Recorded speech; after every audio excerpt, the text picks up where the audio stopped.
نبی کریم صلی اللہ علیہ وآلہ وسلم نے فرمایا کہ جہنم میں داخل ہونے والوں میں سے 2 آدمی زور زور سے چلانے لگے۔ اللہ تعالیٰ نے حکم دیا کہ ان دونوں کو نکالو، اور فرشتوں نے ان دونوں کو نکال دیا۔ تو اللہ تعالیٰ نے ان سے پوچھا تم لوگ اتنا کیوں چیخ رہے تھے؟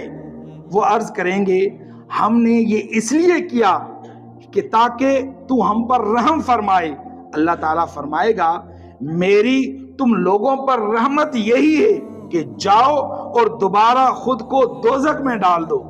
وہ دونوں جائیں گے اور ان میں سے ایک اپنے آپ کو دوزخ میں ڈال دے گا اور اللہ تعالیٰ اس پر آگ کو سرد اور سلامتی والا بنا دے گا، اور دوسرا وہیں کھڑا رہے گا اور اپنے آپ کو جہنم میں نہیں ڈالے گا۔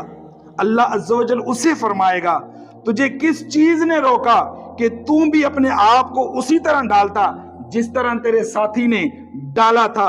وہ کہے گا اے رب مجھے امید ہے کہ تو ایک مرتبہ دوزخ سے نکالنے کے بعد دوبارہ نہیں لوٹائے گا۔ اللہ عز و جل اس سے فرمائے گا تیرے ساتھ تیری امید کے مطابق معاملہ ہوگا، بس دونوں اللہ کی رحمت سے جنت میں داخل ہو جائیں گے۔